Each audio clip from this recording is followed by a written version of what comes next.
Imagine a time when the sharp edge of a bone was the difference between life and death, the very first tool forged by human hands.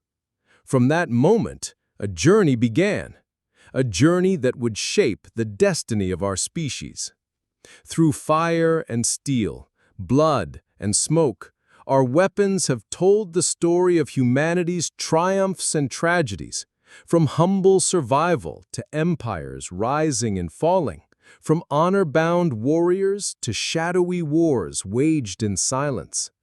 Every sword swung, every bullet fired, every missile launched is more than metal in motion. They are echoes of our fears, our desires, our will to dominate, protect, and survive. But now, in a world where machines think faster than humans, and weapons can strike with terrifying precision from thousands of miles away, we stand at a crossroads like never before.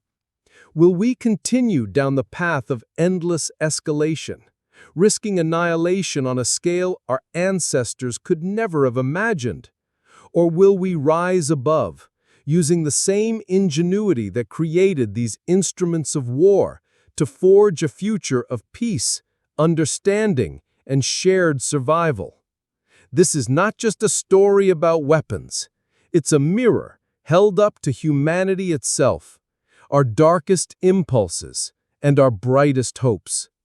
Join us on a 100,000-year journey from bone to blade to discover how the weapons shaped civilization and how the choices we make now will define the fate of generations to come. The story is epic, the stakes are real, and the future, well, that's ours to write. The first spark, early humans and their world. Imagine a world untouched by the hand of man, where great beasts roamed wild and landscapes shifted with time's relentless march. This was the Earth over 2 million years ago, vast, raw, and unforgiving. In this primeval wilderness, a new kind of creature emerged. Early humans, ancestors to us all. Homo habilis, handyman, was among the first, named for their remarkable ability to manipulate objects and fashion tools. But what did these early humans look like? How did they live? What challenges faced them in this brutal world? Homo habilis walked upright, their brains slightly larger than their ape relatives. They were scavengers and opportunistic hunters, survivors navigating a landscape filled with dangers, from massive predators like saber-toothed cats to fierce competition from other animals. Yet what truly set Homo habilis apart was their emerging intelligence, their ability to shape their environment. To craft stone into cutting edges was a revolutionary step. Through the flicker of firelight and the crack of broken stone, these early humans began to rewrite their fate. The story of human innovation begins not with steel or bronze, but with stone. Our ancestors discovered that by striking one rock against another, they could create sharp flakes, edges that could cut flesh, strip bark, or shape wood. These earliest tools, known as Aldewan tools, were simple yet revolutionary. Picture a Homo habilis crouching near a riverbank, selecting a rounded cobble. With a precise strike, a sharp flake chips off, revealing a jagged edge. That edge becomes a knife, a scraper, a weapon. These tools allowed early humans to access new food sources, meat and marrow inside bones, nutrients that fueled brain growth and survival. But tool-making was not accidental. It required knowledge, skill, and even teaching. This was the dawn of technology. Over hundreds of thousands of years, these tools evolved in complexity and efficiency. The hand axe, a hallmark of the Acheulean culture, was a giant leap forward. Unlike the simple flakes of Oldowan tools, hand axes were carefully shaped on both sides into symmetrical, teardrop forms. Imagine the patience and precision needed to craft a tool that could last for years, used for chopping wood, skinning animals, or digging roots. Archaeologists have found hand axes from Africa to Europe, some used unchanged for nearly 1,000,000 years, a testament to their effectiveness. But why did early humans invest so much time in crafting these tools? Because they were tools of survival and, increasingly, of power. With sharper tools, they could hunt larger animals, build shelters, and defend against threats. These tools also transformed social dynamics. Sharing a successful hunt required cooperation. Teaching tool-making fostered communication. Weapons were becoming extensions of the mind and society. Early humans weren't always the skilled hunters we imagine today. For hundreds of thousands of years, they scavenged, collecting the remains left behind by predators. But as the climate shifted and competition grew fiercer, survival demanded innovation. Sharp stones weren't enough. Early humans began to fashion spears, wooden shafts tipped with sharpened stone or bone. The spear was a game changer. Suddenly, early humans could keep dangerous animals at a distance, attack from afar, and increase their chances of a successful hunt. More than that, hunting became a team effort. Groups coordinated strategies to outwit prey, driving herds into traps, encircling animals, or ambushing. This cooperative hunting required communication, planning, and social bonds, which helped to build complex human societies. The ability to wield weapons not only fed bodies, but also forged communities. One of the earliest known spear points, discovered at Schöningen in Germany, dates back around 300,000 years. Crafted from pine, these wooden spears show incredible sophistication. Balanced and aerodynamic, they could be thrown with lethal precision. Imagine an early human gripping the spear, eyes fixed on a passing herd of horses, muscles tense and ready to strike. These weapons were extensions of the body, sharpened limbs empowered by intellect and will. Over time, spears became more advanced, with stone points attached using resin and sinew, an early form of hafting, combining materials to maximize effectiveness. Hunting was dangerous, but it was also prestigious. Successful hunters gained status and influence, their weapons symbols of power and skill. Weapons began to serve dual roles, as tools of survival and markers of identity. This duality would become a defining feature of weapon evolution throughout history. Air fire. It is often called humanity's greatest discovery, and with good reason. The ability to harness fire transformed every aspect of early human life. But fire was more than warmth and protection. It was a tool that revolutionized weapons. Wooden spears, when hardened in fire, became sturdier and deadlier. This simple technique allowed early humans to craft lighter weapons that could be thrown farther and with greater accuracy. Imagine a circle of early humans gathered around a crackling fire, the smell of burning wood filling the air. Carefully, they hold sharpened sticks over the flames, slowly hardening the tips. This process created spears that were less likely to break on impact, a crucial advantage when facing dangerous prey. With fire-hardened weapons in hand, humans could hunt larger animals more safely and efficiently. This advancement also expanded their diet, improving nutrition and brain development. Fire also offered protection from predators. The glow of a campfire deterred nocturnal hunters like saber-toothed cats and hyenas. It enabled early humans to inhabit new environments, colder regions and open plains. Firelight extended their active hours, fostering social interaction, storytelling, and planning, all crucial to complex societies. Thus, fire was a weapon not just against animals, but against the dangers of the world itself.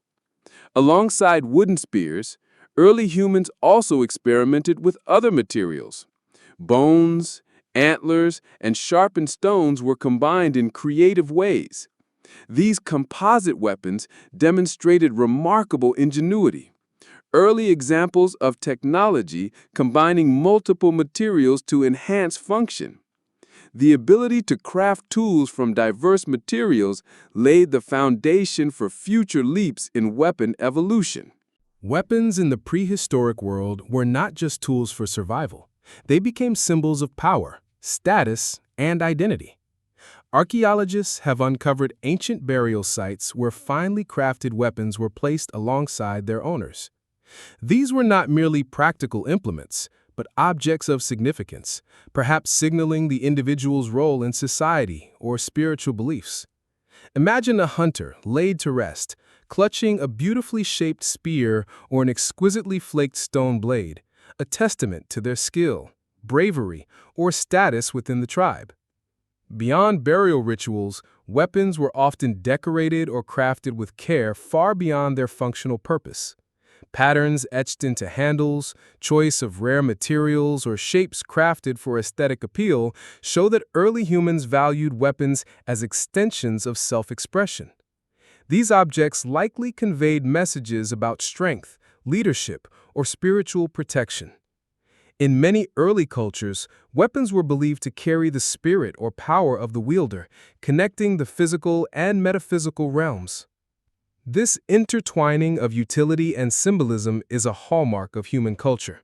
From the very beginning, weapons told stories. Stories of survival, conquest, honor, and identity. They became more than tools. They became a language of power. Understanding this helps us see that the evolution of weapons is not just a technical journey, but a deeply human one. As early humans learned to wield weapons, they also learned to wield social influence, shaping the communities that would become civilizations. Weapons were born from survival, but they soon became instruments of conflict. As early humans competed over food, water, and territory, clashes were inevitable. Archaeological evidence reveals ancient skeletons bearing wounds from weapons, signs of violent encounters stretching back hundreds of thousands of years. These early battles were brutal, raw struggles where the ability to wield weapons effectively meant life or death. Consider the implications. The first wars weren't fought for empire or ideology, but for the most basic resources. Yet even in this primal struggle, we see the beginnings of organized conflict. Groups defending their territory, raiding rivals, or protecting families. The rise of warfare marked a profound shift. Weapons were no longer only tools for hunting, they were tools of domination and defense. This new role changed how weapons were made and used. Craftsmanship improved, weapons became more specialized, and strategies began to form. Groups with superior weapons or tactics gained advantage, sparking an evolutionary arms race that would accelerate over millennia. Conflict forged social cohesion as well. To survive, early humans had to cooperate more closely, creating rules, roles, and alliances. Warfare was not just destruction, it was a catalyst for social complexity and cultural evolution. As the story of humanity unfolded, two close relatives walked the earth, Neanderthals and Homo sapiens. Both species crafted weapons, but their approaches reflected different adaptations and innovations. Neanderthals, who thrived in the cold climates of Ice Age Europe, developed sophisticated tools suited to their environment. Their weapons included finely crafted stone points, hand axes, and the earliest evidence of hafting, attaching stone tips to wooden shafts. These composite weapons increased lethality and efficiency, allowing Neanderthals to hunt large game like mammoths and woolly rhinos. Meanwhile, Homo sapiens were evolving in Africa with even greater creativity. They developed lighter, more versatile weapons, including specialized blades, bows and arrows, and spear throwers known as atlaws. These innovations allowed for greater range, speed, and precision. The diversity of weapons also reflected complex social structures and cultural expression, including decoration and symbolism. When Homo sapiens migrated into Neanderthal territories, they brought these innovations with them. Archaeological evidence suggests a technological leap forward, perhaps one reason Homo sapiens ultimately survived while Neanderthals vanished. The blending of technologies and ideas marked a turning point in the story of human weaponry. This period also saw improvements in communication, planning, and cooperation. Weapons were no longer merely tools. They were part of a complex web of social interaction, identity, and survival strategy. This set the stage for the next great chapters of human history. As early humans refined their weapons, something equally powerful began to emerge: the ability to communicate meaning, not just function. At first, communication may have been gestures and grunts, but soon shared meaning followed. The idea that an object could represent more than its physical use. This was the dawn of symbolism. We begin to see not just stone blades, but stone blades buried with care. Not just spears, but spears decorated with markings. This wasn't utilitarian behavior. This was art, ritual, memory, identity.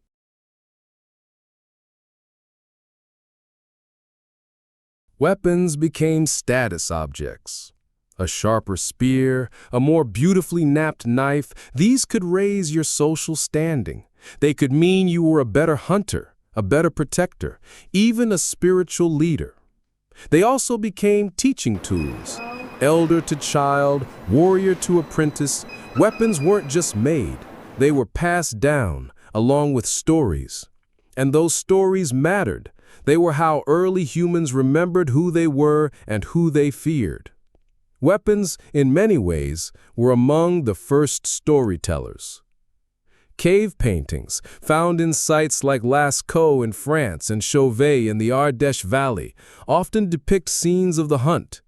Animals chased with spears, humans in organized pursuit.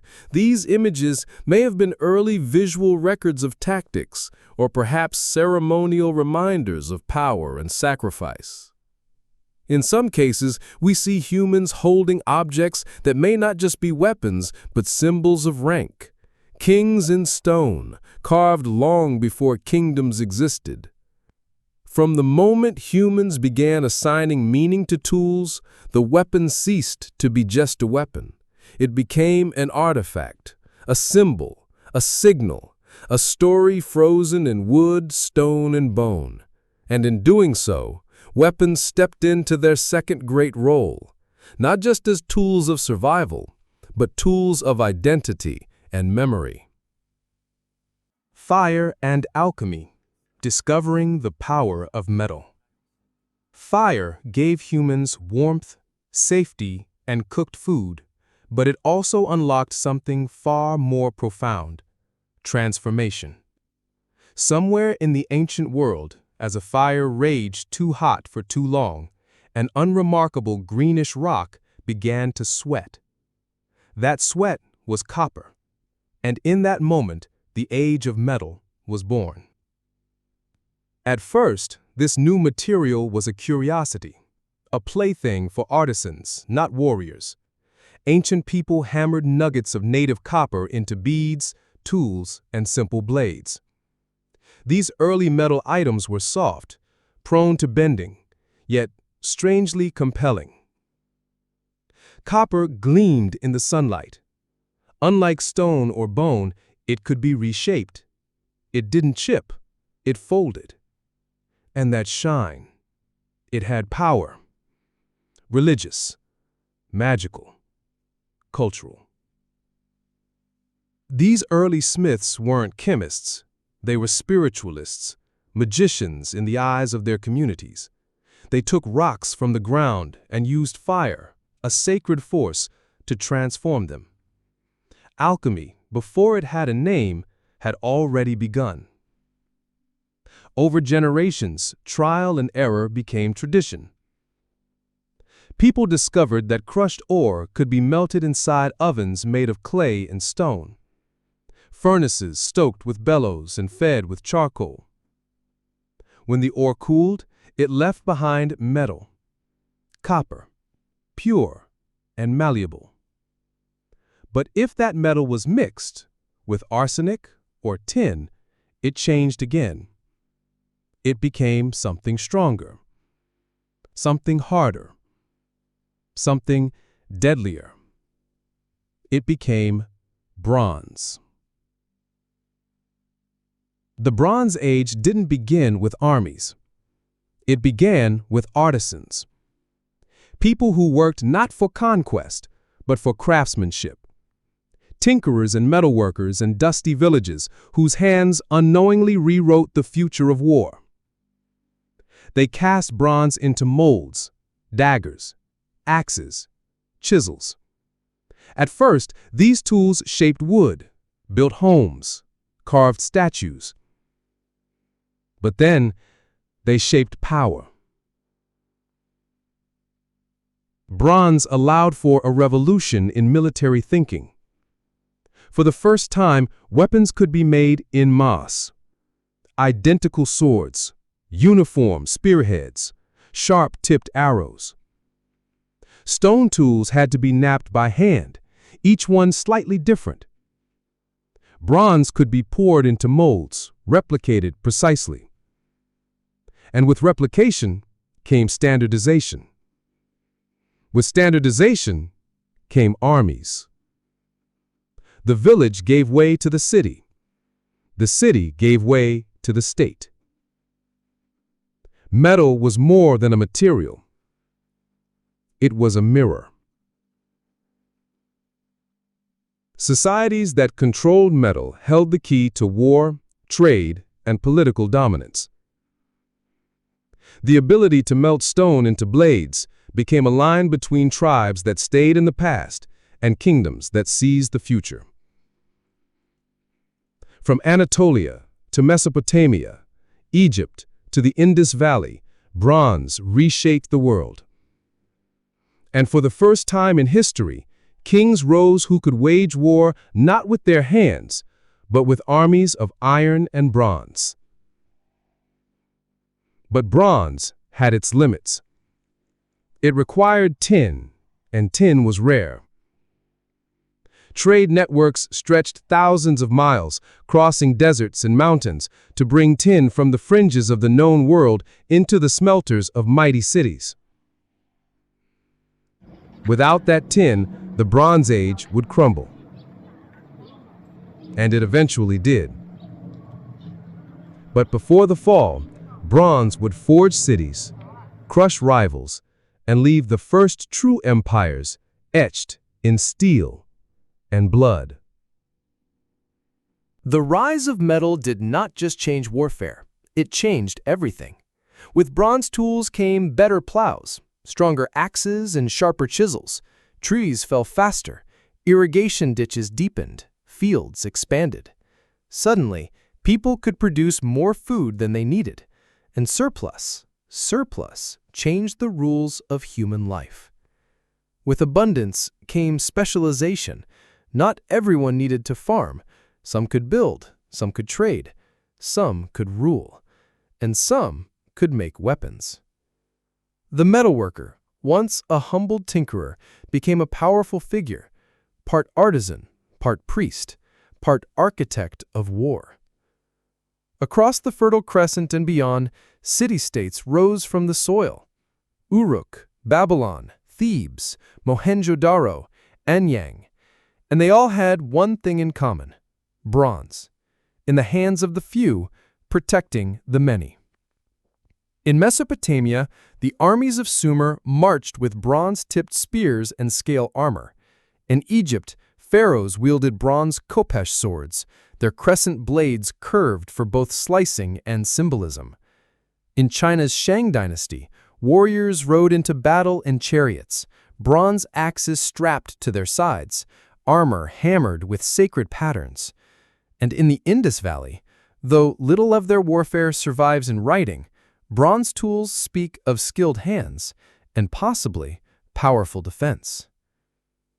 It was in this crucible of trade, agriculture, metallurgy, and politics that civilizations were forged, and with civilization came hierarchy.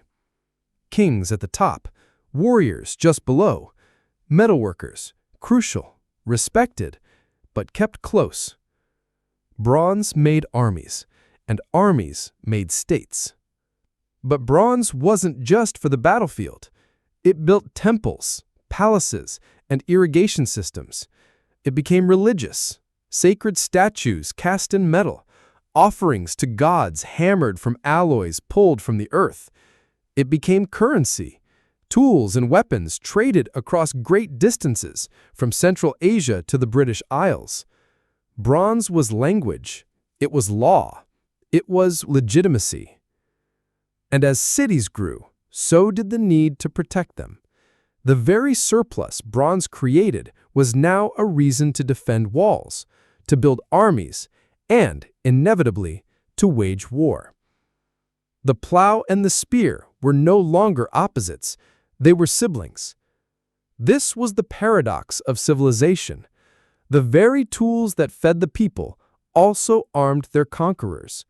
And as city-states turned into kingdoms, and kingdoms into empires, one truth became clear. He who held the forge held the future. The rise of bronze turned skirmishes into strategy. It turned raids into campaigns. It turned warriors into soldiers. By 2500 BCE, bronze weapons had spread from the workshops of artisans into the hands of armies.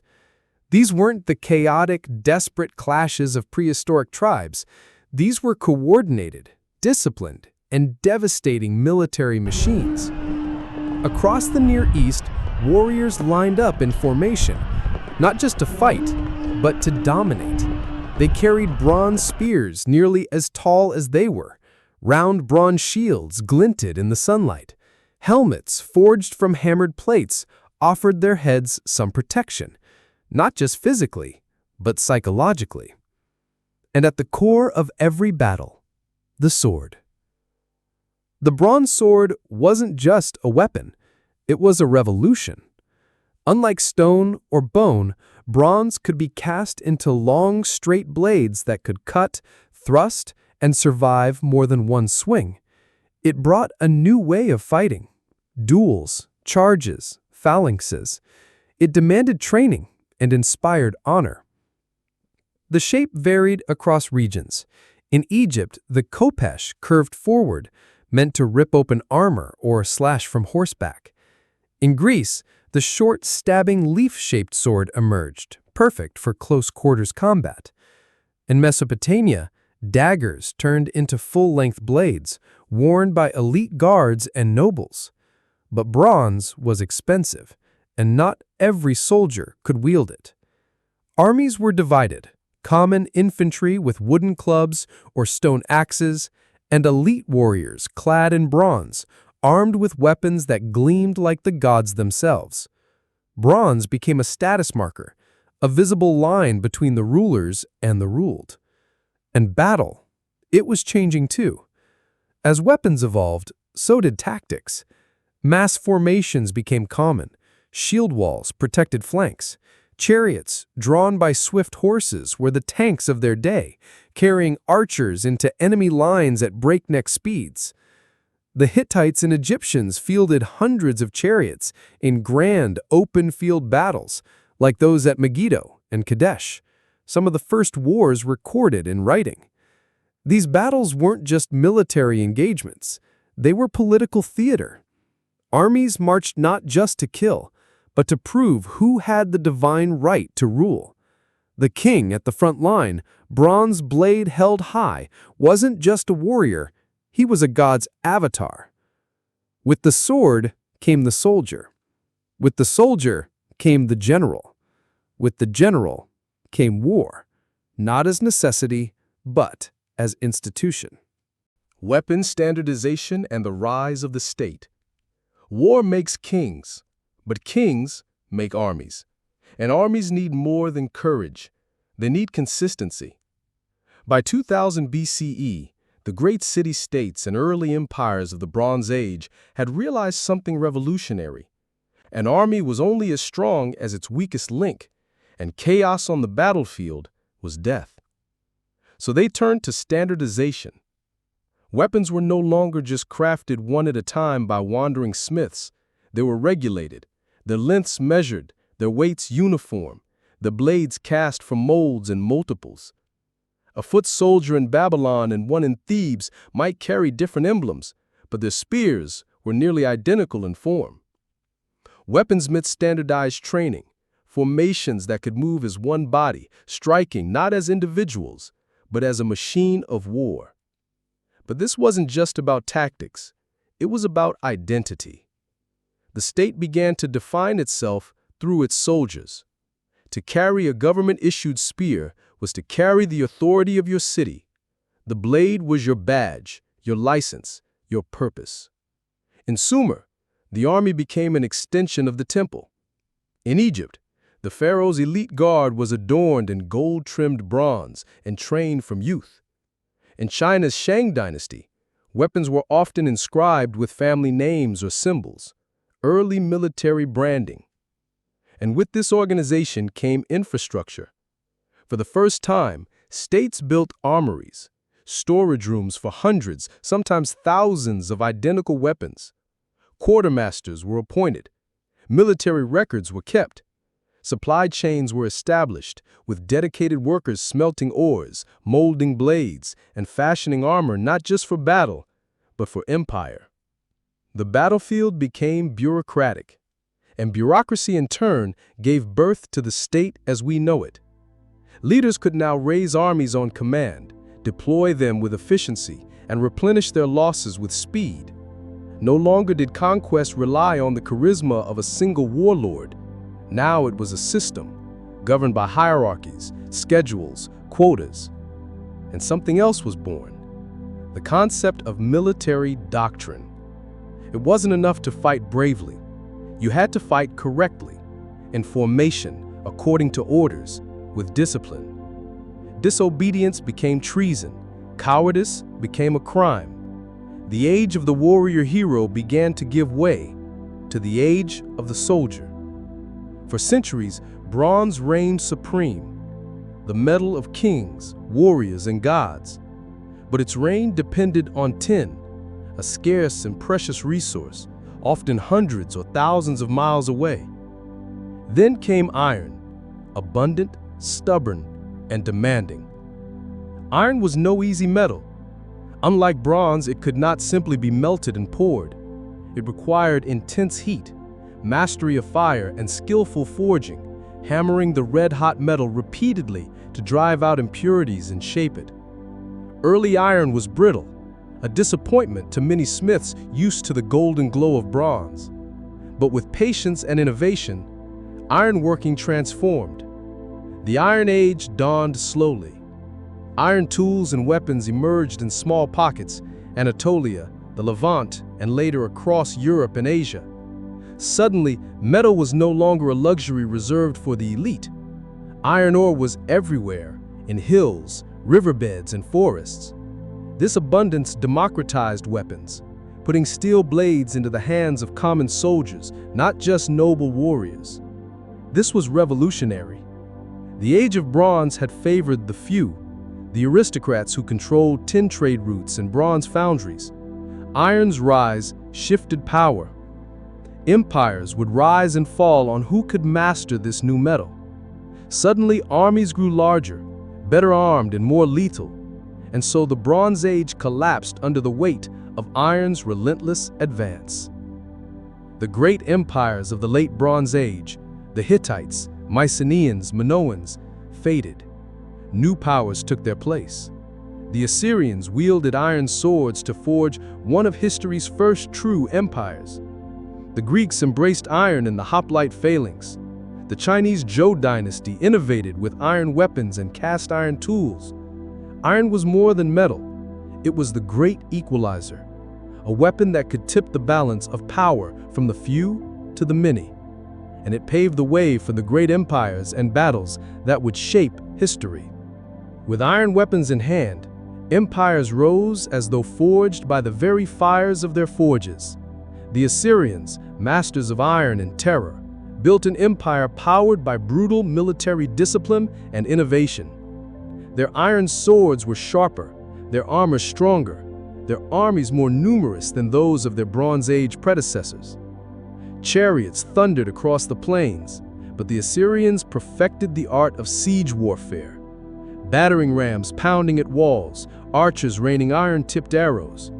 Their iron weapons gave them not just power, but the confidence to conquer far beyond their borders. Meanwhile, across the Mediterranean, the Greeks honed their hoplite warriors, infantrymen armed with iron swords and spears. The phalanx formation was a testament to discipline and unity.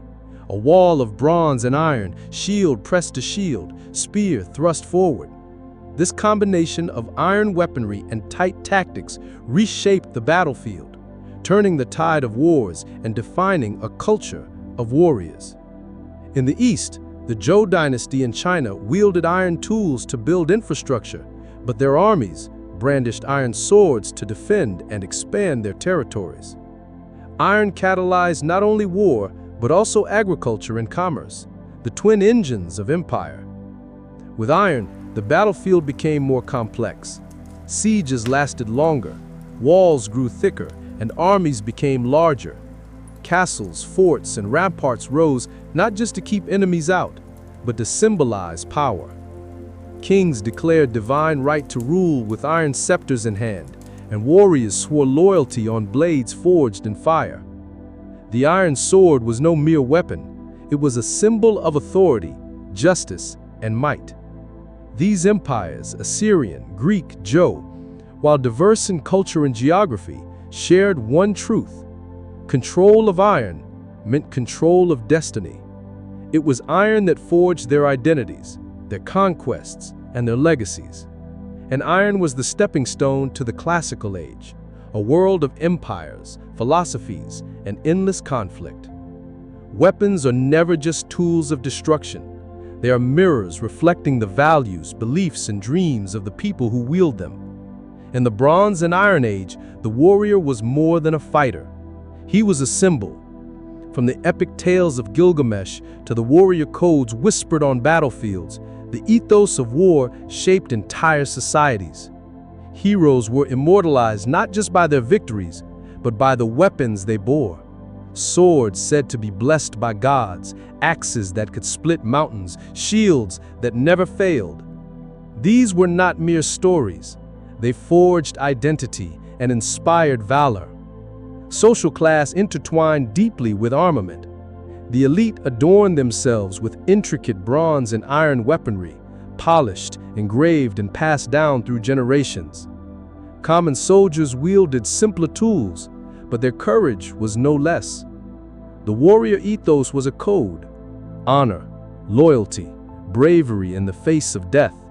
It demanded discipline, sacrifice, and above all, a willingness to fight not just for oneself, but for one's tribe, city, or king. Weapon making became an art. Smiths were revered, almost mystical figures, their forged fires glowing with divine energy. Every sword carried a story, every spear a blessing.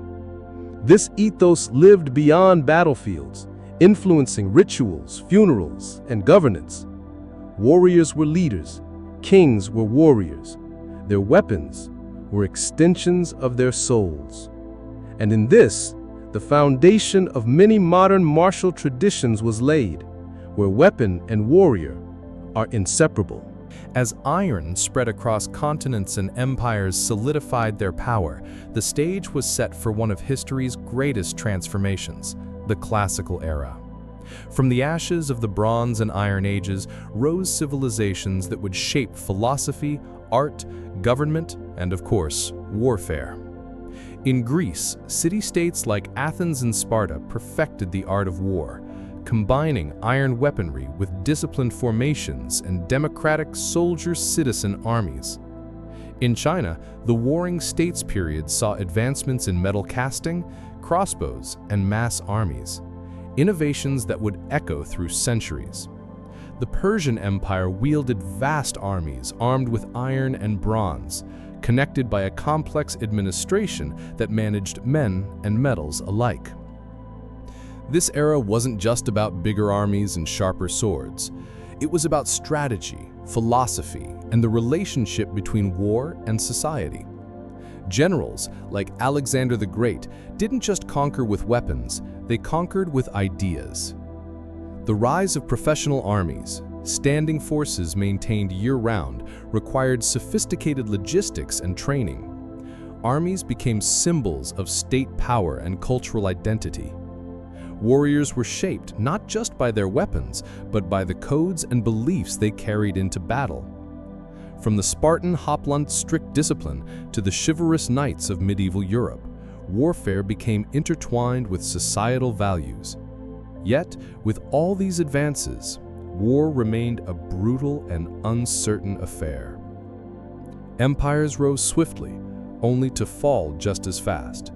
Rome, Persia, Han, great powers that were shaped by their mastery of military technology, yet eventually undone by overextension, internal strife, and rivals armed with equal or greater innovation.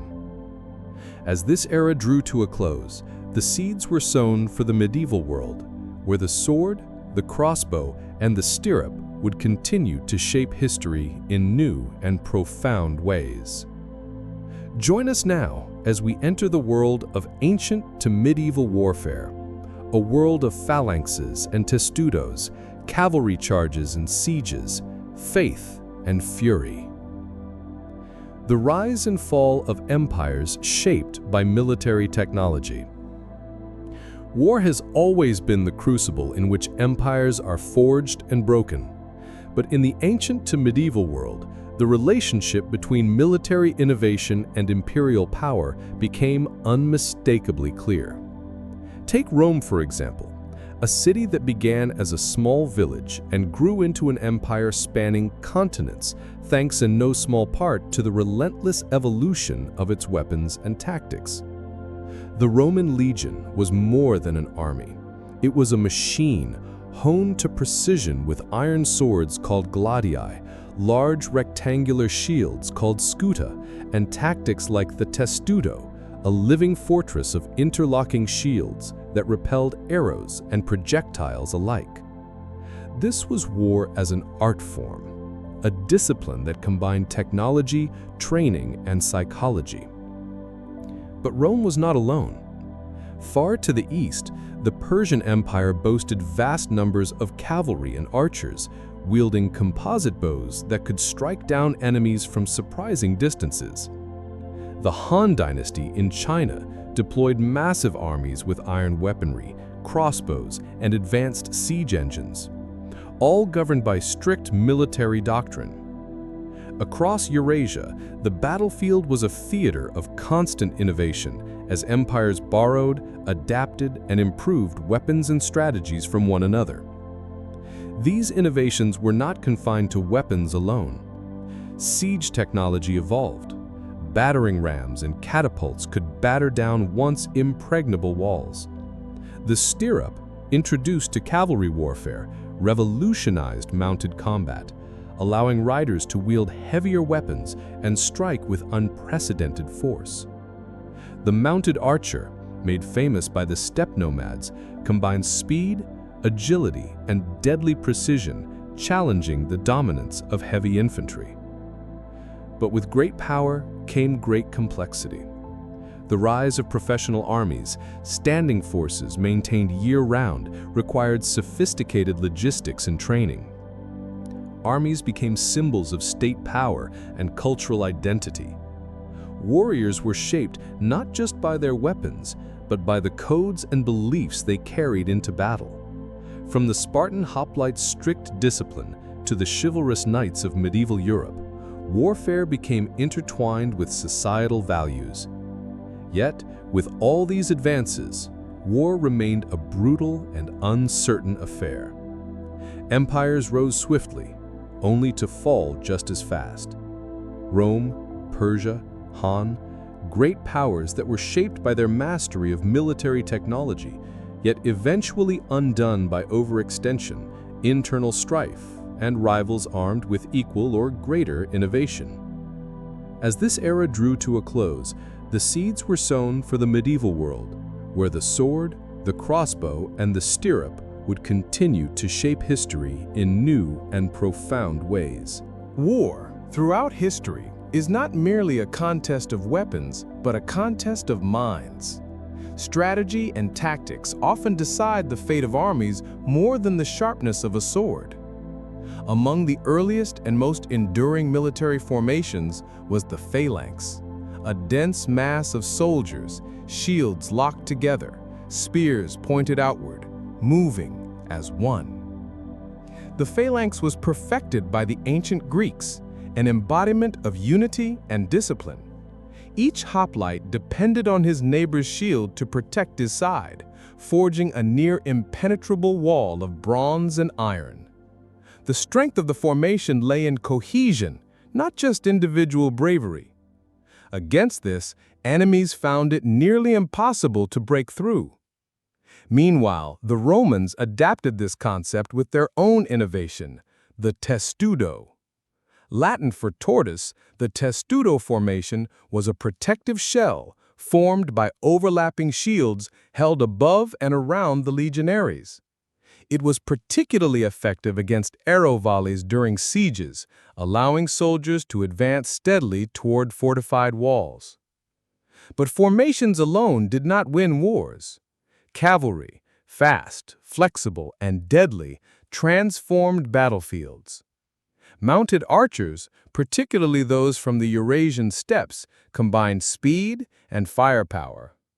These horsemen could shoot accurately while galloping away, frustrating heavier infantry and breaking formations with hit-and-run tactics. The stirrup, introduced around the first millennium BCE, was a game-changer. It gave riders stability, enabling them to use heavier weapons and wield greater force from horseback. The mounted knight, armed with lance and sword, would come to dominate medieval warfare centuries later, but its roots lie in these early innovations. These tactical evolutions shaped not only how battles were fought, but also how societies viewed warfare. Discipline, training, and cohesion became as valuable as individual skill. The collective strength of formations and cavalry units often decided the course of history. As armies grew larger and tactics more sophisticated, the individual warrior's weapon became a symbol of identity, skill, and culture. From the Roman legionaries' trusted gladius to the curved blades wielded across the Mediterranean and Near East, personal weapons evolved both in form and function. The gladius, a short sword renowned for its effectiveness in close combat, became the defining weapon of the Roman soldier. Compact and deadly, it was designed for stabbing rather than slashing, a weapon optimized for the disciplined Roman formations where thrusts were often more lethal than wide swings. To the west, the Greeks used the kopis, a single-edged, heavy blade with a forward curve that added momentum to slashing strikes. The kopis was both tool and weapon, versatile for battle and everyday use, reflecting the practical mindset of Greek warriors. Farther south, the Iberian Peninsula saw the rise of the falcata, a fierce, curved sword with a single edge that could cleave through armor and bone. Legend speaks of its devastating power, and Roman generals feared facing Iberian warriors wielding the falcata in battle. Across the Middle East and Central Asia, the scimitar emerged, a curved, razor-sharp sword that became synonymous with cavalry warfare. Its design favored slashing attacks from horseback, perfect for swift raids and hit-and-run tactics. Each of these weapons tells a story of geography, culture, and warfare. Their shapes and uses reflect the battles fought, the enemies faced, and the environments endured. But beyond practicality, personal weapons were also status symbols, ornately decorated, passed down through generations, and imbued with spiritual significance. For the warrior, the sword was more than steel. It was an extension of the self, a companion in life and death. As empires grew, so too did their fortifications. Cities were no longer simple settlements. They were heavily defended strongholds, walled and guarded against invaders. This led to an arms race of siege technology, innovations designed to breach walls and defenses that once seemed impenetrable.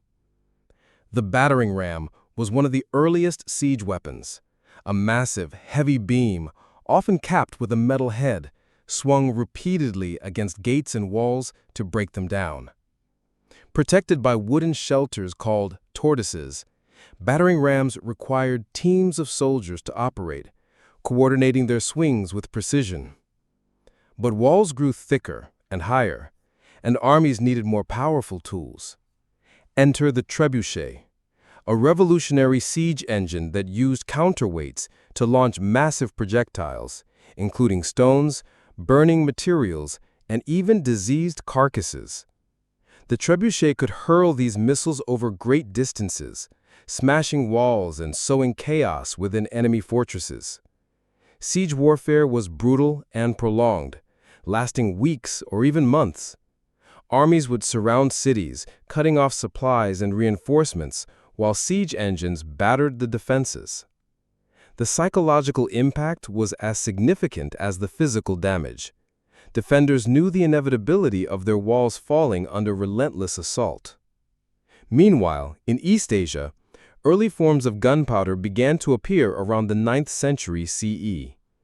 Originally discovered by Taoist alchemists, this explosive substance was first used in fireworks, then gradually adapted into military devices, fire arrows, bombs, and primitive cannons.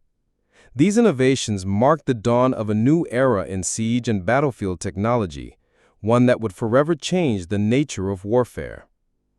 The cat-and-mouse game between fortification and siege engine would continue for centuries, pushing engineers, generals, and soldiers to innovate constantly. It was a relentless cycle of attack and defense, a testament to human ingenuity amid the horrors of war.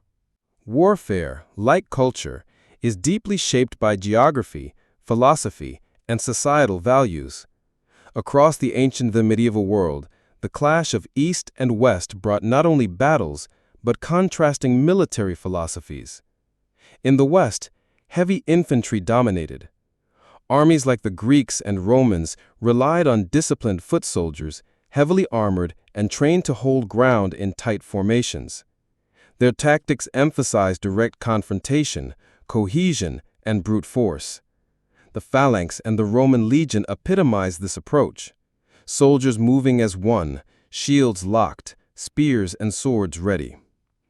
By contrast, Eastern warfare, particularly across the vast steppes in East Asia, often emphasized mobility and ranged combat.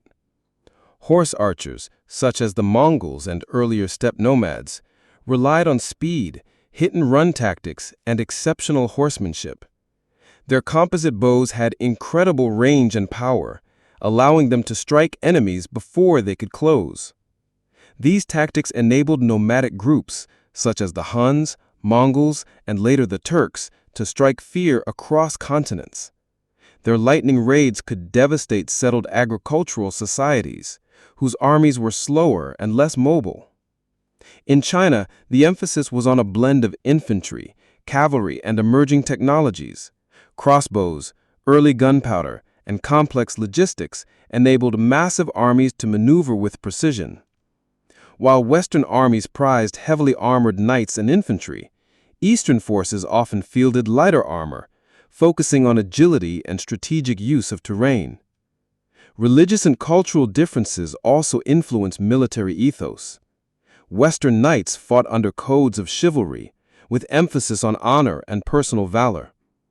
Eastern warriors, such as the samurai, adhered to bushido, a strict code valuing loyalty, discipline, and sacrifice.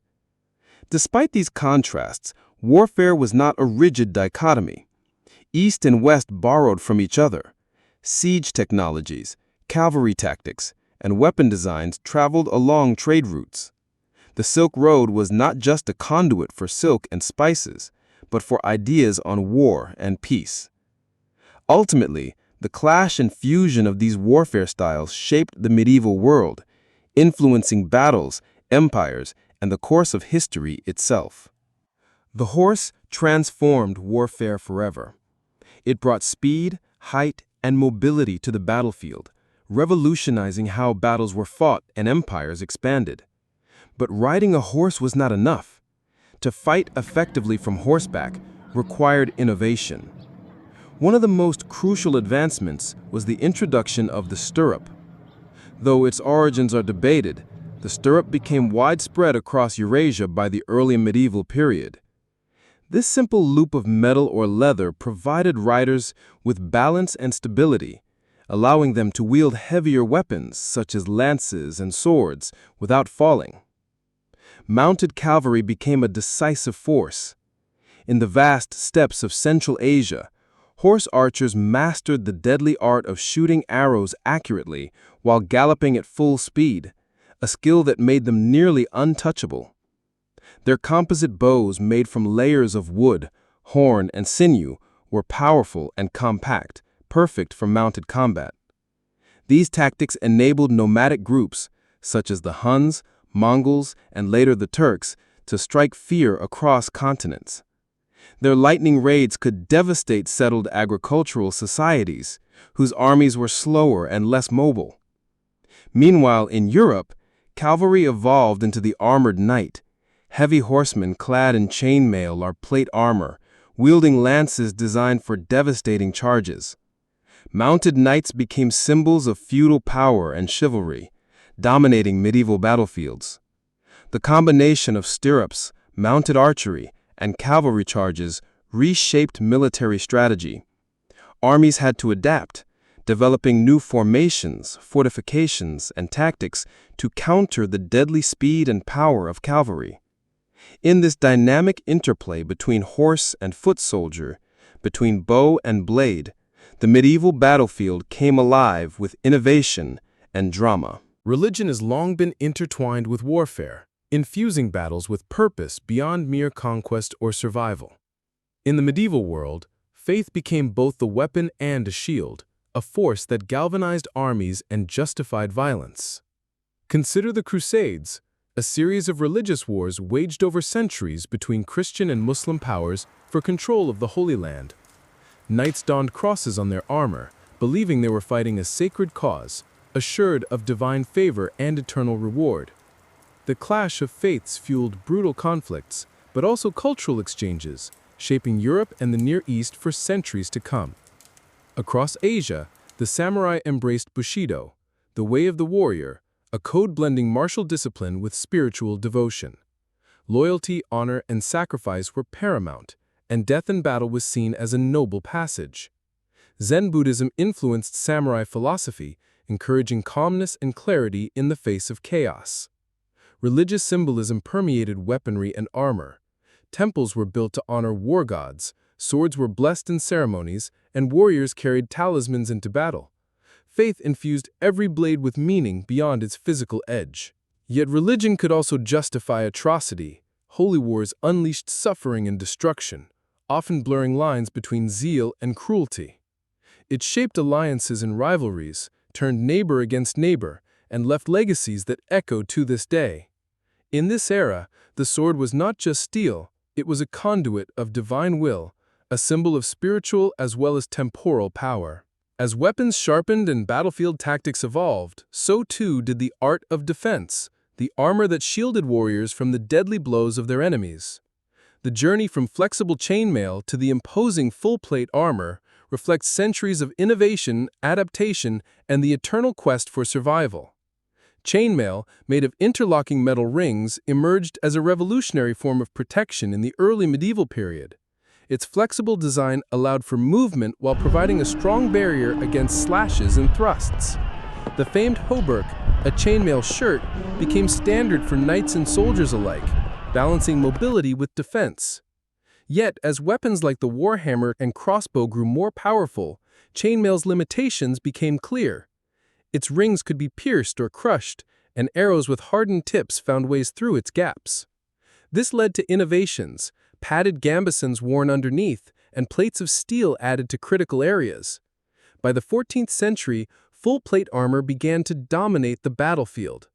Crafted by skilled armorers, these suits encased warriors from head to toe in articulated steel plates. Though heavy, the design allowed surprising mobility. Knights could ride, fight, and even mount horses in these armors. Plate armor was more than protection. It was a statement of status and craftsmanship. Elaborate engravings, inlays, and family crests adorned these suits, turning warriors into moving works of art. The armor was a symbol of power, wealth, and the technological prowess of the medieval world. But as firearms emerged, even the mightiest plate armor would eventually fall out of favor. Yet the legacy of this evolution remains, a testament to humanity's drive to survive, adapt, and dominate. Behind every legendary weapon and gleaming suit of armor stood the skilled hands of blacksmiths, masters of fire and metal. These artisans shaped the tools of war and symbols of power, their craft passed down through generations with reverence and precision. In medieval Europe, blacksmiths often organized into guilds, formal associations that protected trade secrets, ensured quality, and regulated apprenticeships. Guilds were centers of innovation and tradition, where young smiths learned not only how to forge, but also the ethics and responsibilities of their craft. The process of forging a sword or armor was laborious and exacting, starting with the selection of the right iron ore, followed by repeated cycles of heating, hammering, and quenching. Techniques like pattern welding combined different metals to produce blades that were both flexible and incredibly strong. Beyond function, craftsmanship was an art form. Ornate engravings, inlays, and embellishments transformed weapons into symbols of status and identity. Some swords were believed to possess magical properties, blessed by priests, or imbued with mystical runes. Across Asia, blacksmith traditions flourished with their own unique styles and innovations. Japanese swordsmiths, for instance, developed the katana, a blade renowned for its sharpness and resilience, created through complex folding techniques. These traditions were more than just metallurgy. They were cultural pillars, intertwining with religion, social hierarchy, and the very spirit of the warrior. As medieval warfare evolved, so did the smith's role, innovating to meet new challenges from stronger plate armor to specialized siege equipment. Their craft was the heartbeat of war, a testament to human ingenuity and the eternal dance between creation and destruction. Origins in 9th century China, Taoist alchemists. After centuries of swords and siege engines ruling the battlefield, a revolutionary force emerged that would forever change the art of war: gunpowder. Born from the mysteries of alchemy and the quest for immortality, gunpowder's invention in 9th century China was an unexpected spark that ignited a new era of destruction and innovation. The story begins not in the barracks or the battlefield, but in Taoist monasteries, where alchemists mix sulfur, charcoal, and saltpeter in search of the elixir of life. Instead, they stumbled upon an explosive compound, a powder that could ignite fire with terrifying speed. Early uses of gunpowder were theatrical, fireworks that dazzled and scared in equal measure. But soon, military minds recognized its potential to revolutionize warfare. By the 10th century, fire arrows, arrows tipped with burning gunpowder mixtures, flew across battlefields, terrifying enemies and burning structures. The evolution continued rapidly. Fire lances, primitive grenades, and eventually the first crude cannons began to appear. These weapons transformed siege warfare, making traditional fortifications vulnerable and changing the balance of power. Gunpowder technology, however, remained a closely guarded secret for centuries, spreading slowly along trade routes and through conquest. It would take hundreds of years before its full potential was realized in the West, where the age of gunpowder would reshape kingdoms, empires, and the fate of nations.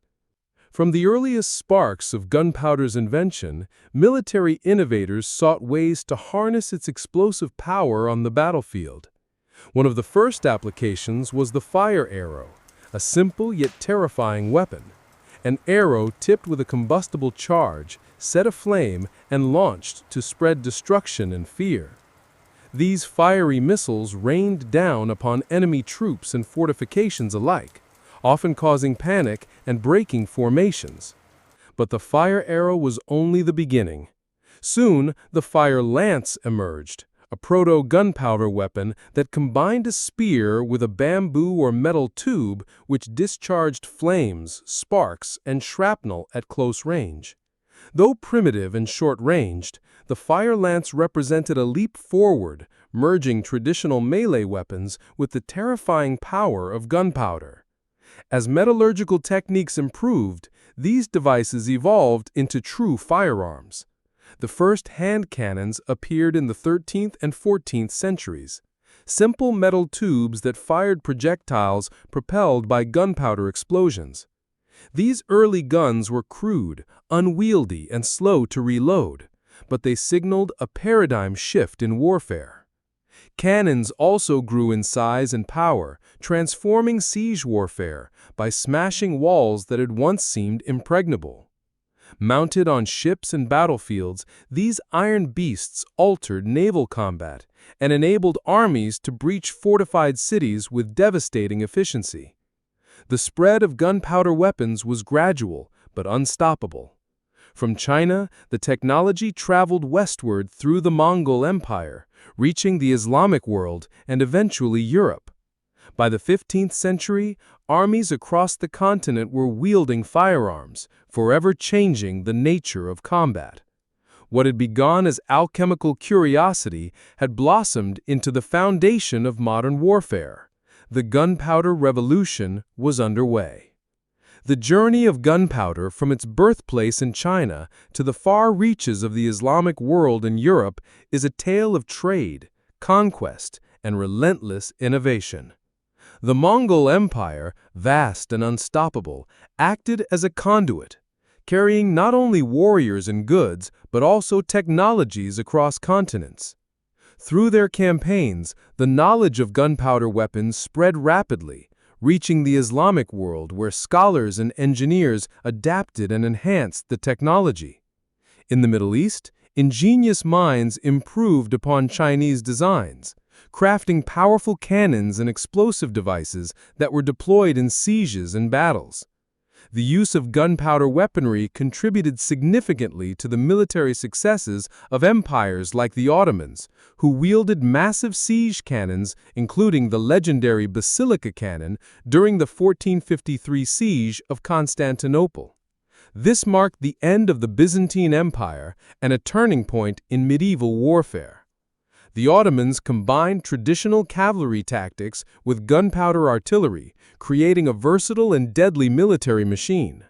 Their conquests across the Balkans and the Middle East showcased the power of integrating new technology with established strategies. These military revolutions shattered old paradigms. Castles that once symbolized feudal power became obsolete, replaced by new fortification designs adapted to withstand artillery. Armies evolved from feudal levies to professional, gun-equipped forces. The introduction of gunpowder weapons ignited profound changes across Europe and beyond, reshaping battles, armies, and empires in ways previously unimaginable.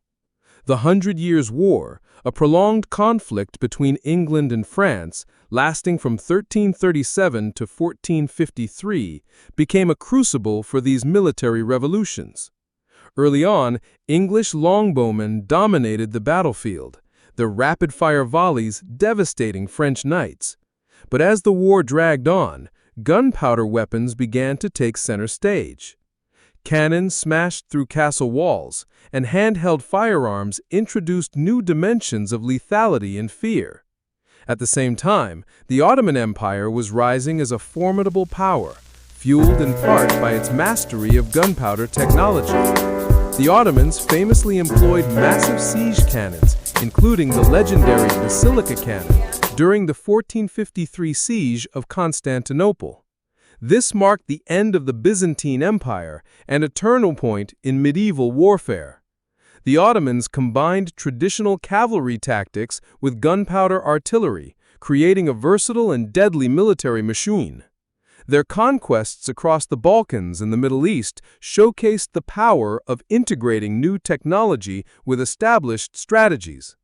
These military revolutions shattered old paradigms.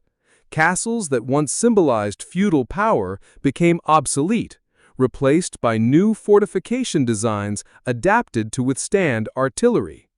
Armies evolved from feudal levies to professional, gun-equipped forces. Gunpowder empires, Mughals, Ottomans, Safavids. The rise of the so-called gunpowder empires in the early modern period marked a pivotal chapter in the history of warfare and statecraft. The Mughals, Ottomans, and Safavids harnessed the transformative power of gunpowder to build vast, sprawling empires that shaped the destiny of Asia and beyond. The Ottoman Empire, with its strategic location bridging Europe and Asia, mastered gunpowder weaponry early on. Its formidable artillery corps, combined with disciplined infantry and elite cavalry units, allowed the Ottomans to expand rapidly. The fall of Constantinople in 1453, punctuated by massive cannon bombardments, was a testament to their military prowess. To the east, the Safavid dynasty in Persia also embraced gunpowder technology. While often overshadowed by their Ottoman neighbors, the Safavids developed powerful musketeer units and artillery that helped them defend and consolidate their realm. Their use of firearms reshaped battles with their rivals, contributing to the complex political tapestry of the region.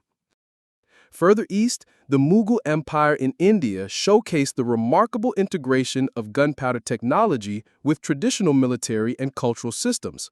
Babur, the founder of the empire, used artillery and muskets decisively at the Battle of Panipat in 1526, overcoming numerically superior foes. The Mughals advanced siege techniques, weapon manufacturing, and battlefield tactics, making them one of the most powerful forces of their time. These empires were not just military powers, but centers of cultural, scientific, and economic flourishing. Their mastery of gunpowder technology enabled centralized control, expanded trade networks, and vibrant artistic expressions. Yet, their reliance on gunpowder weaponry also exposed them to new vulnerabilities, logistical challenges, the need for constant innovation, and the rise of European colonial powers with evolving military technologies. The gunpowder empires stand as a testament to how technology can reshape empires, defining eras, borders, and the fate of millions.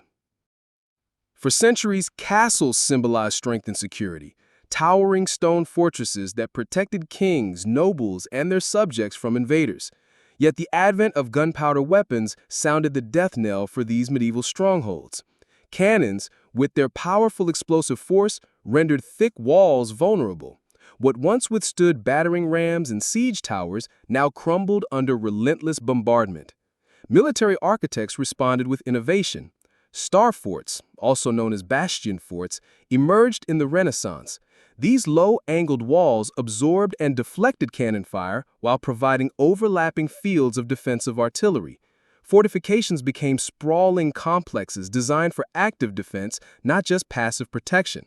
Simultaneously, the age-old code of chivalry, with its ideals of honor, valor, and mounted knights, began to fade. The rise of infantry equipped with firearms diminished the battlefield dominance of heavily armored knights. No longer could the charge of a knight alone decide the outcome of battle. The democratization of killing power shifted military power away from aristocratic cavalry towards professional armies and common soldiers. This transformation redefined social hierarchies and the very nature of warfare. The romanticized image of knights in shining armor gave way to disciplined ranks of musketeers and pikemen, heralding the dawn of modern military science. While the land battles of the Gunpowder Revolution transformed fortresses and armies, the seas witnessed an equally dramatic evolution. The age of sail was reaching its peak when gunpowder weaponry revolutionized naval combat, reshaping empires and opening new horizons. The ships of the line emerged, massive wooden warships armed with rows of powerful cannons along their sides designed to unleash devastating broadsides. These ships were floating fortresses, combining firepower, speed, and maneuverability to dominate oceans and project imperial power worldwide. Naval battles shifted from boarding and close combat to artillery duels, where the range and accuracy of cannons determined victory or defeat. The naval battle's tactics evolved to line-of-battle formations, maximizing the impact of cannon fire while minimizing vulnerability. European powers, notably England, Spain, France, and the Dutch Republic, invested heavily in building powerful navies. Control of the seas became synonymous with wealth and influence, as colonies, trade routes, and resources depended on naval supremacy. The transformation of naval warfare also spurred advances in shipbuilding, navigation, and logistics, fueling the age of exploration and global colonization. Cannons not only defended ships, but also allowed for aggressive assaults on coastal fortresses and enemy fleets. The evolution of naval artillery was a game-changer, empowering smaller, well-armed ships to challenge larger adversaries and redefining maritime power. This era laid the foundation for the global naval conflicts of the centuries to come. Renaissance military engineering, Leonardo da Vinci's designs. The Renaissance was not only a rebirth of art and culture, but also a golden age of innovation in military engineering. Among the era's polymaths, Leonardo da Vinci stands out, a visionary whose mind bridged art, science, and warfare. Leonardo's notebooks reveal a fascinating blend of creative genius and practical military knowledge. He sketched designs for innovative weaponry and fortifications, from multi-barreled cannons to armored vehicles, precursors to the modern tank. His concepts included massive crossbows capable of launching large projectiles, revolving gun turrets, and intricate defensive structures. Though many of his inventions were never built, his ideas influenced military thinkers and engineers for centuries. Leonardo also studied the science of ballistics and fortification architecture, recognizing how geometry and physics could enhance defense and offense. His designs for star-shaped forts anticipated the bastion fortifications that would counter the power of artillery. His work exemplifies how the Gunpowder Revolution intertwined with broader currents of scientific discovery and artistic mastery. In Leonardo's hands, the deadly art of war became a canvas for innovation, bridging the brutal and the beautiful. Duel culture, pistols at dawn, codes of honor. As firearms became more widespread, a unique martial tradition emerged among the European aristocracy, the duel. Far from the chaos of the battlefield, dueling was a ritualized combat, steeped in notions of honor, reputation, and personal justice. The pistol duel, often conducted at dawn in secluded locations, was a means to settle disputes among gentlemen. Rules governed everything: the choice of weapons, distances, and even the number of shots fired. Dueling was more than a fight. It was a theatrical performance of courage and dignity. Refusing a challenge could mean social disgrace, while fighting could restore honor, even if it meant risking death. Despite attempts by authorities to ban dueling due to its deadly consequences, the practice persisted well into the 19th century. Famous figures, politicians, writers, military officers participated in duels, sometimes altering history with a single shot. The duel culture encapsulated the complex relationship between violence and civility, a paradox where deadly combat was framed as a gentlemanly art.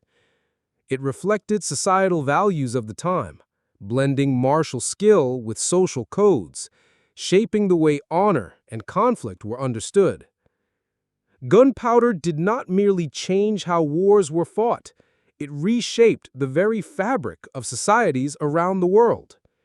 As European powers sailed across oceans, their advanced firearms and artillery became instruments of empire building and conquest. The arrival of gunpowder weapons in the Americas, Africa, and Asia often tilted the balance of power dramatically. Indigenous peoples faced armies armed with muskets and cannons, weapons that could decimate traditional defenses and tactics. Yet, gunpowder also inspired resistance and adaptation.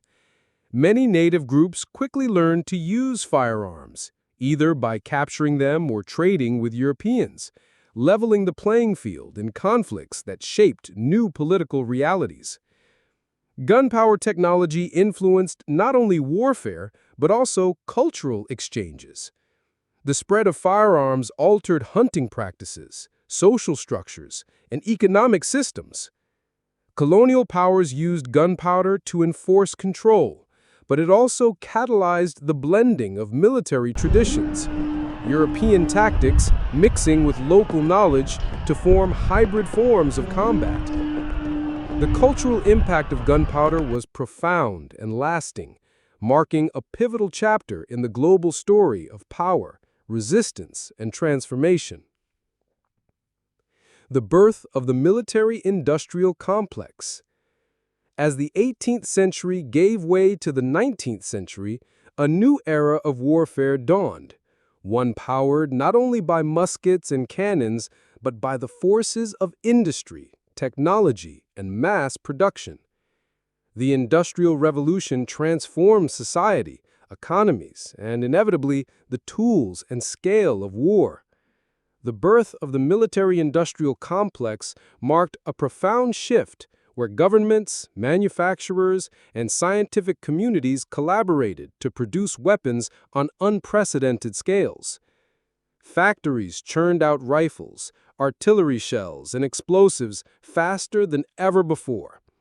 New technologies like the telegraph, railroads, and steam-powered ships revolutionized communication, logistics, and troop movement.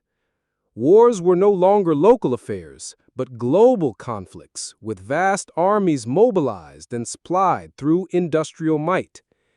This period laid the groundwork for modern warfare, mechanized, systematic, and devastatingly efficient.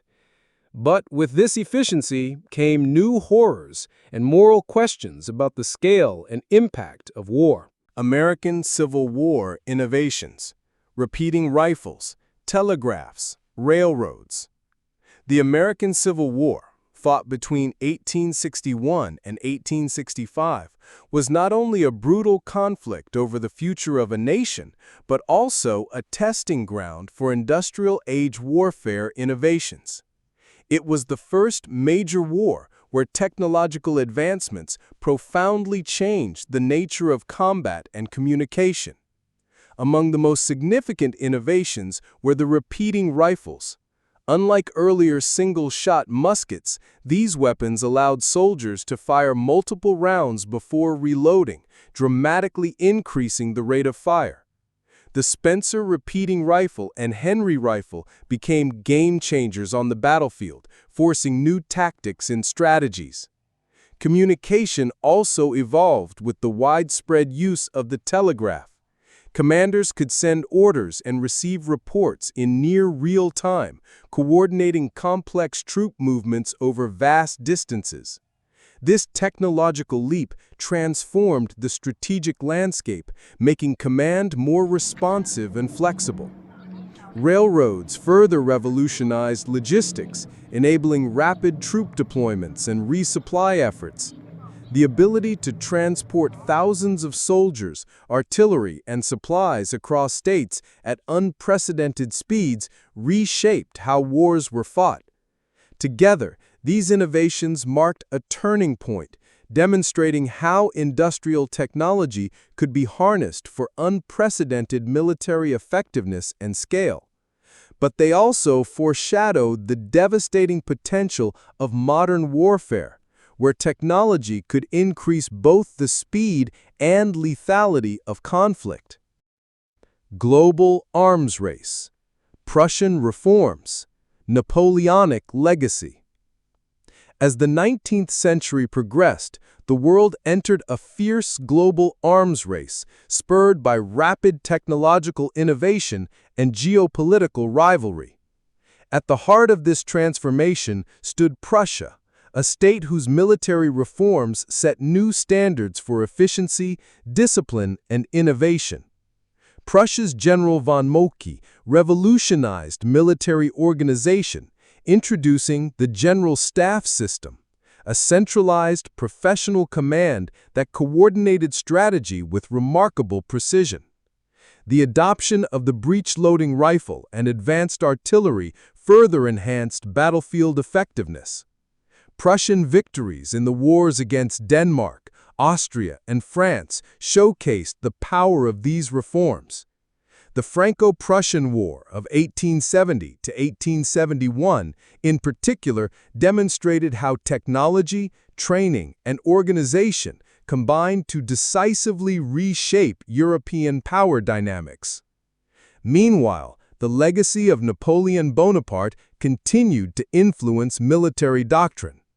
His campaigns had emphasized mobility, mass conscription, and the decisive use of artillery, principles that persisted into the industrial age. Napoleon's innovations paved the way for the modern concept of total war, where entire nations mobilized for conflict. Across Europe and beyond, nations scrambled to modernize armies, build rail networks, and stockpile weapons, fueling tensions that would eventually erupt into global conflict. This global arms race set the stage for the most devastating wars the world had yet seen, a grim testament to the double-edged sword of technological progress. World War I, trench warfare, poison gas, tanks, barbed wire. World War I, known as the Great War, was a brutal clash that exposed the terrifying potential of industrial warfare. Millions of soldiers were drawn into a conflict unlike any before, where modern technology met ancient tactics with devastating consequences. The Western Front became synonymous with trench warfare, a grueling stalemate of mud, blood, and barbed wire. Miles of trenches stretched from the North Sea to the Swiss border, creating a deadly no-man's land where countless lives were lost. New weapons introduced horrors unseen in previous conflicts. Poison gas, first used by the Germans in 1915, inflicted agonizing injuries and psychological terror. Gas masks became essential gear, but the specter of chemical warfare forever changed the rules of engagement. Mechanized warfare also made its grim debut. The tank, a heavily armored vehicle capable of crossing trenches and barbed wire, was introduced by the British in 1916. Though primitive by modern standards, tanks heralded a new era of mobile warfare. Barbed wire, seemingly a simple invention, became a deadly obstacle, funneling attackers into kill zones and amplifying the carnage. Combined with machine guns, artillery bombardments, and trench networks, it turned battlefields into killing fields. World War I's unprecedented scale and mechanized lethality forced armies to rethink strategies, logistics, and the very nature of war. It was a grim reminder of how technological advances could amplify human suffering on an unimaginable scale. World War II.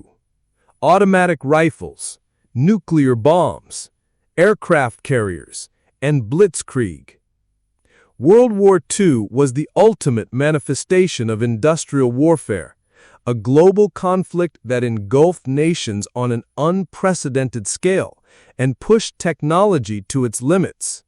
From the jungles of the Pacific to the deserts of North Africa and the cities of Europe, new weapons and tactics defined the battlefields. Automatic rifles, such as the German Sturmgewehr 44 and the American M1 Garand, provided soldiers with unparalleled firepower and mobility. These weapons changed infantry combat forever, enabling rapid, sustained firing that overwhelmed traditional defensive positions. The concept of blitzkrieg, or lightning war, revolutionized tactics. German forces combined fast-moving armored divisions, mechanized infantry, and close air support to rapidly penetrate enemy lines and encircle foes. This strategy led to swift, devastating victories, exemplified by the fall of France in 1940. Aircraft carriers emerged as the new capital ships of naval warfare, projecting power far beyond the horizon.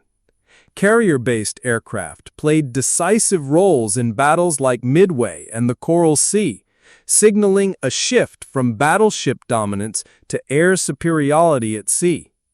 The war culminated with the terrifying introduction of atomic bombs. In 1945, the United States dropped atomic bombs on Hiroshima and Nagasaki, unleashing devastation on an unimaginable scale. These bombings not only ended the war, but also ushered in the atomic age, forever altering global geopolitics and the nature of deterrence.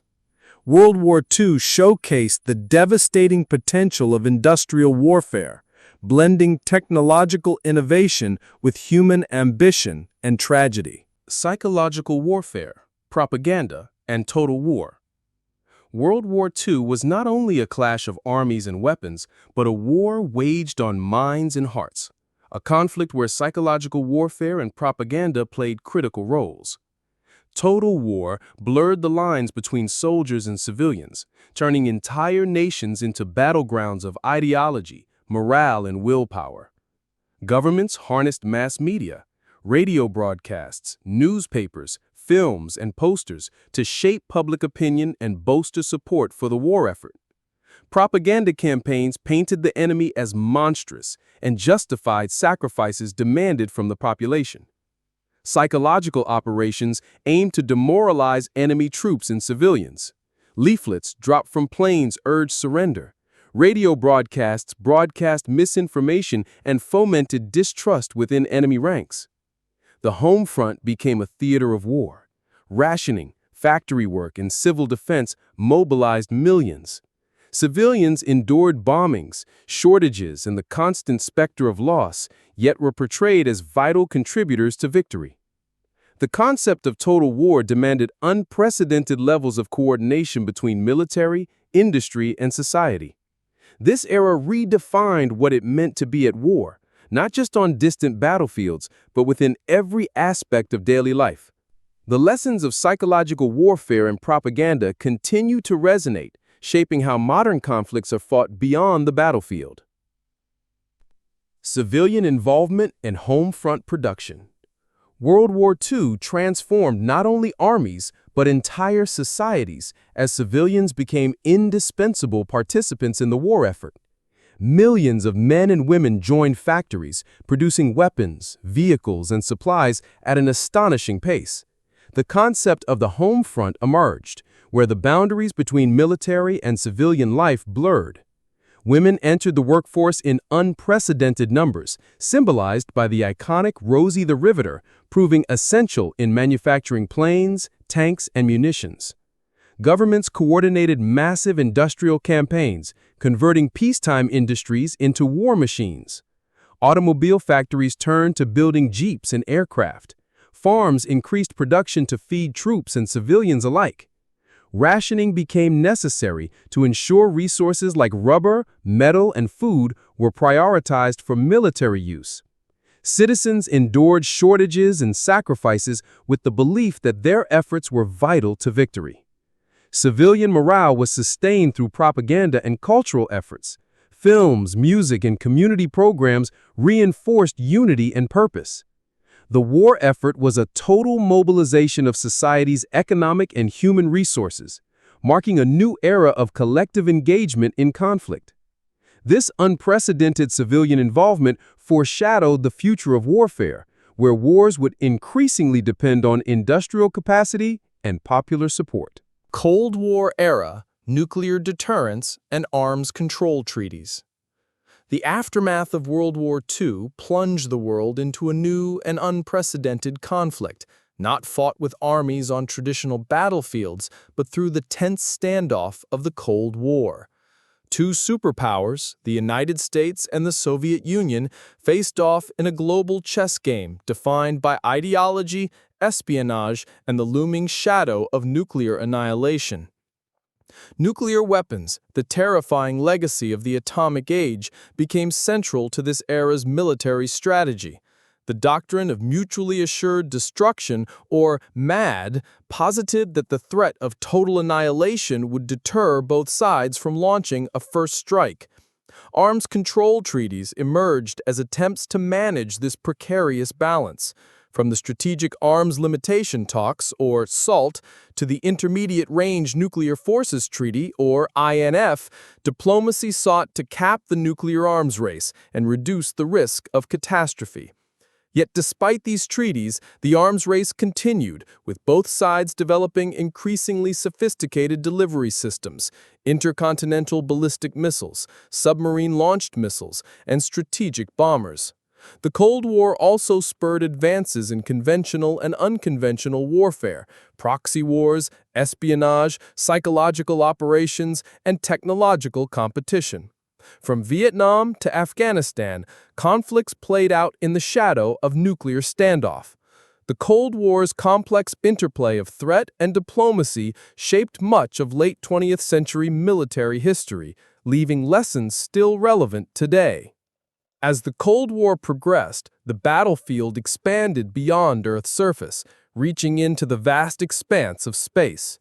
The launch of Sputnik in 1957 marked the beginning of the space race, but it also ushered in the era of space-based military technology.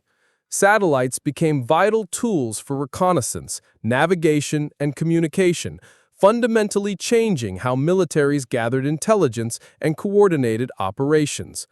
Global Positioning System, or GPS technology, initially developed for military use, revolutionized targeting and troop movements. But space also became a new frontier for electronic warfare, where controlling or disrupting enemy satellites could provide a decisive advantage.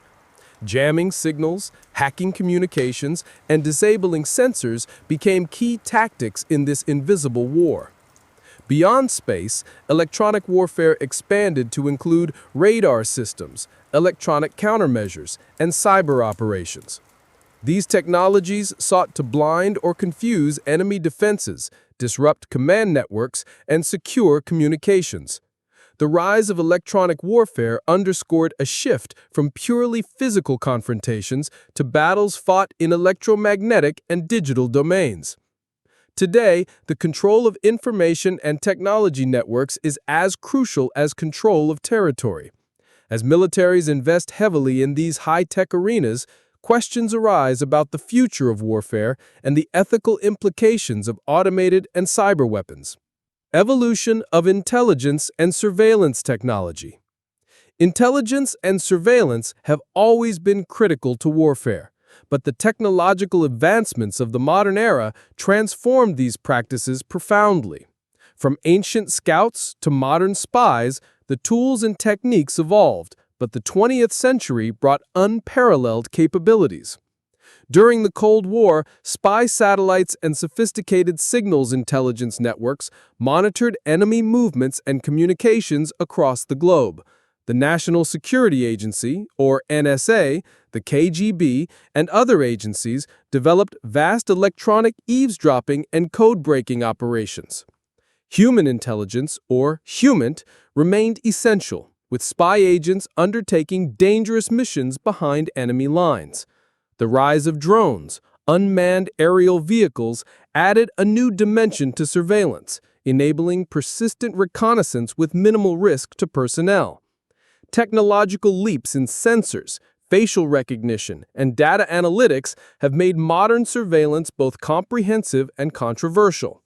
Governments and militaries now collect massive amounts of data, raising questions about privacy, ethics, and the balance between security and freedom. Surveillance technologies have reshaped how wars are planned and fought, from pinpoint targeting to counterinsurgency operations. In many conflicts, winning the intelligence war can be as decisive as victory on the battlefield.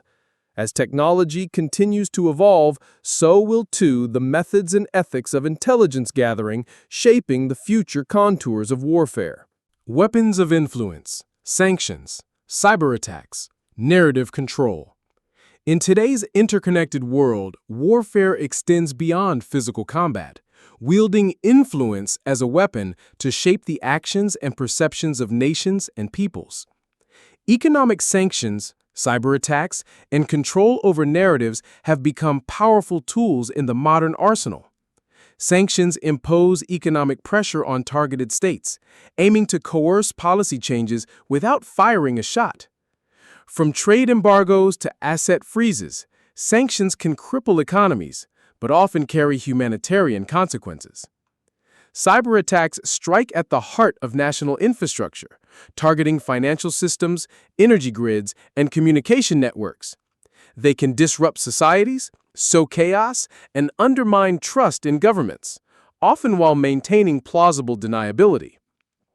Narrative control, managing information flows and public opinion, shapes perceptions domestically and internationally. States and non-state actors deployed propaganda, social media campaigns, and censorship to influence hearts and minds. These weapons of influence are subtle yet potent, often blurring lines between peace and conflict. They highlight the complexity of modern power struggles, where control over economies, information, and technology can determine outcomes. Understanding and navigating this multifaceted warfare is critical for policymakers, military leaders, and citizens alike.